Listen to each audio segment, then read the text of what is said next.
Dark Souls 1 is a fake game. It's simply not real, and no one can tell me otherwise. It's a game that rejects sensible game design in favor of pranking the player at any chance it gets. And it's one of the best games I've ever played, but it's also quite shit. The game starts with its character creator, where you spend time designing your fortune teller looking ass and choosing what starting stats and starting equipment you want. If you choose anything but the master key, you're not playing Dark Souls properly. Moving on. The game starts and the first prank it pulls is that all that time spent making your character look beautiful becomes meaningless when you see your disgusting hollow face and you're like, that's me? Run past the enemies, light a sword on fire, open the big conspicuous door and get jumped by your mum. You realize your broken sword does about as good as I did on the GAT. If you're not from Australia, you won't get that joke. And then you're like, oh no, how am I supposed to beat this boss? I'm doing no damage. Is this what they mean by Dark Souls being a hard game? Little did you know, that was actually the game's second prank. You're actually supposed to run past the boss and go through this door to get your weapon so you can then prank your mum. Very shortly after, you get kidnapped by a big bird and dropped off at everyone's favorite place, Epstein's Island. Any sense of urgency and or tension is eased as soon as you arrive here at Firelink Shrine. The music soothes your soul, calming you enough to let your guard down and embrace the world for what it is, a world full of pranksters. Immersed in this world, you think to yourself, hey, this might not be so bad. Prank 3. Like the soy idiot you are, you unknowingly make the wrong turn and get fucked up by some skeletons. You're not supposed to go this way. Well, at least not for now, and especially not for the average newcomer to the game. Due to the game's design, and especially if you picked the master key as your starting item, you can go to areas you're not really intended to at this point in the game. You know that really scary place you've probably heard about called Blighttown? Well, you can visit that area as soon as you arrive at Firelink Shrine. If you, for whatever reason, choose to go to Blighttown, you can't just warp back to Firelink Shrine in the event that you already rested at one of Blighttown's bonfires, meaning that you're stuck in this piece of shit poison swamp and the only way to leave is to go back exactly where you came from. Well, tickle my balls and call me Gwen, cause this game's going in the fucking bin. Traversing through Undead Berg for the first time, seeing that dragon come down and land on the path in front of you, only to fly away in real time, is absolutely magical. Everything about the environment, enemies, and items go towards making this world feel lived in and real. Undead Berg feels like a real place, as does most of the game. Without the addition of a map, the game relies on you to explore its levels, forcing you to immerse yourself and pay attention to the world around you, creating a map in your own head. Prank 4. This ain't no ordinary video game. You think you're progressing through the game, taking this elevator? Well, guess what? You're right back where you started.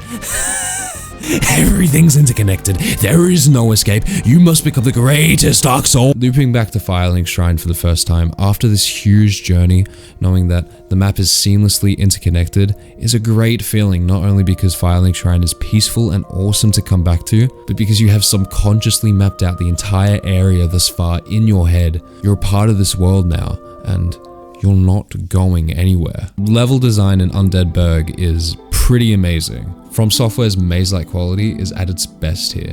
It feels super good to play through. Enemy placement is almost really good. Mainly the area leading up to Capra Demon is what ruins it for me. This is still one of the best levels in a Souls game, and as I said, and as everyone else who has played this game has said, the first time you revisit Firelink Shrine is a mind-blowing moment.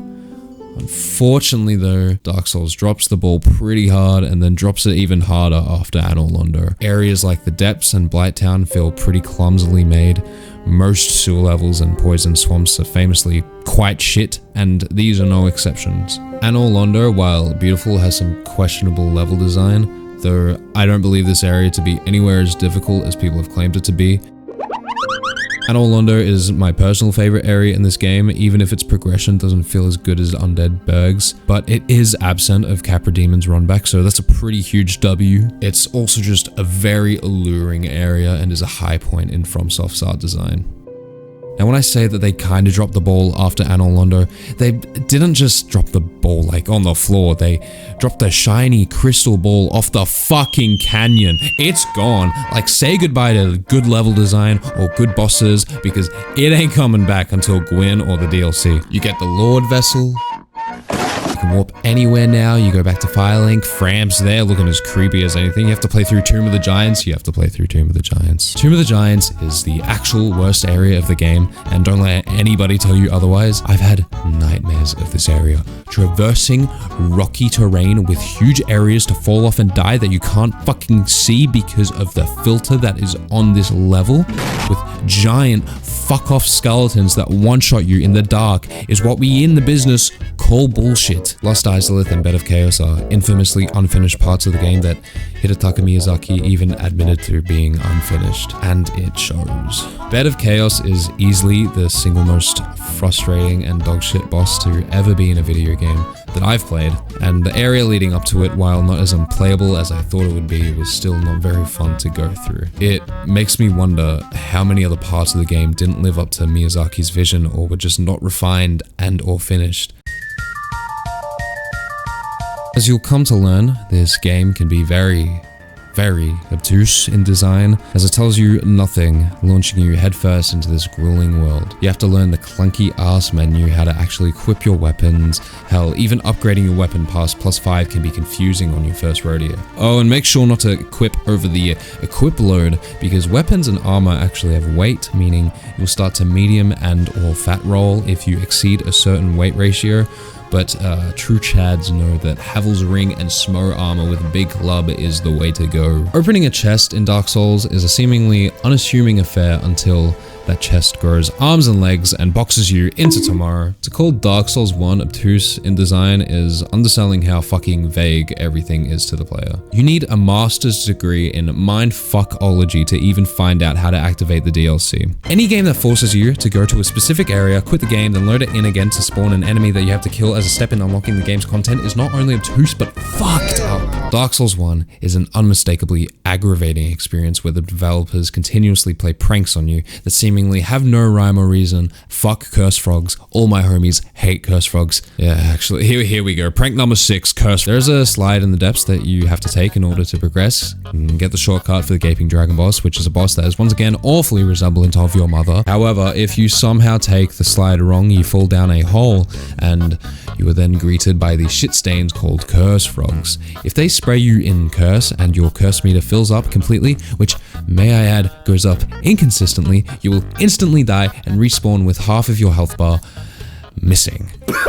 The depths is a relatively early area in the main progression of the game, meaning you probably don't have a lot of health to spare, which on my first playthrough, I definitely didn't have any health to spare. I was putting all of my points into strength, not vitality, because I'm a fucking legend. So I had virtually no health to spare, meaning going through this area in my current state was pretty implausible. The only way to remove the curse is to backtrack to this merchant who will give you an item that costs more than what you probably have since you lost your souls, and retrieving them seems like a bad idea knowing what's actually down there. Or you can go to New Londo Ruins where ghosts one-shot you through walls, only to maybe find the NPC that will lift the curse, because it's kind of hard to find this NPC when you're scared of everything in this area. Oh, and if that's not bad enough, in the original version of Dark Souls, not the remaster, thank God, curse would stack every time you die to it. Well, how are the bosses, the combat? All of this tedium and bullshit must be for something, alright? Well, the combat in this first Dark Souls is very much a mixed bag. Your attacks are weighty and methodical, if a bit clunky. I also hope you like cancelling your attack animations, since they will hit the side of corridors every time, and it will very often lead to your death or at least taking big damage. Also, you cannot move while you heal. It's fine, like, you get used to it, I guess. You can use a shield if you want to, but I found two-handing weapons to be a lot more fun. Rolling in this game is fine as long as you're not locked onto an enemy, as this game has four-way rolling when you're locked on, meaning instead of rolling to the side of an enemy, you'll roll right into their arms for a big ol' hug. Oh, how cute! Artorias benefits from being locked on. I don't know why four-way rolling! I love four-way rolling so much. The game's first few bosses can be piss easy, but also piss hard. That makes no sense. But apart from the gargoyles, the first 3 bosses, Asylum Demon, Taurus Demon, Capra Demon, are easily beaten by not actually fighting them, but rather finding a way to plunging attack them. While Asylum Demon obviously teaches you how to do a plunging attack and its use cases, you sort of have to find out on your own that you can do the same thing for Taurus and Capra Demon. You can fight these bosses normally if you want to, but I recommend you don't against the Capra Demon, as it is a boss that sucks big donkey balls. The Capra Demon itself isn't hard to deal with, but the fact that you have to fight him alongside 2 dogs in a small arena where you can get stuck on the terrain almost too easily, it makes me question if this boss was ever actually playtested, so I don't mind choosing this boss. In fact, I think Dark Souls even encourages you to cheese bosses, as it has cheesed you many times before and will probably continue to do so. It shouldn't be mistaken that there are well-designed bosses here. ONS, Ornstein and Smo, the finale to Anor Londo, incredible, super fun boss, even by today's standards. All of the DLC bosses are super fun too. Artorias, fucking legend, love him. Gwyn is also awesome. The music, the lore, it's all great. So out of respect, please don't parry him, it hurts his feelings. I know what I said about cheesing, but leave Plin Plin Plon alone, please and thank you. As I mentioned before, the game will prank you over and over again, but the game isn't immune to being pranked too. Dark Souls encourages you to cheese the bosses the same way it teaches you the game. It doesn't. It simply exists, there for the taking, there for you to overcome it and for you to be pranked in the process. There are no rules in this world. This is an uphill battle, but do not be mistaken. Victory is there for the taking, but you must work for it. The bed of chaos is not there to please you or give you a hand job. It is there for you to conquer its bullshit and move on with your life. Getting past a difficult area or boss in this game is the best feeling in the world because you don't have to do it again, at least for that playthrough. Lost Izalith and Tomb of the Giants are some of the worst designed areas in a game ever. Gravelord Nito was also a dogshit boss, but once he's dead, you never have to fight him again if you don't want to. In all of Dark Souls' insincerest moments, you become a better player. The game isn't laughing at you anymore. You're laughing at it. It makes the sincere boss fights like Ornstein and Smo, Artorias, Gwyn, much more impactful. These sincere fights may be grueling, but you find a comfort in its fairness, as opposed to what you had to deal with before. Landing that last blow against Gwyn is a feeling that I'll never forget. I've beaten Bloodborne too many times to count. That game will forever be my favorite game of all time, but that game, along with Lies of P especially, are much better designed games than that of Dark Souls 1, objectively speaking. And they're more refined experiences with less bullshit, but therefore less of the magic. There is not a more fulfilling gaming experience than Dark Souls 1. What makes it bad is what makes it so incredible. It's not a case of so bad it's good.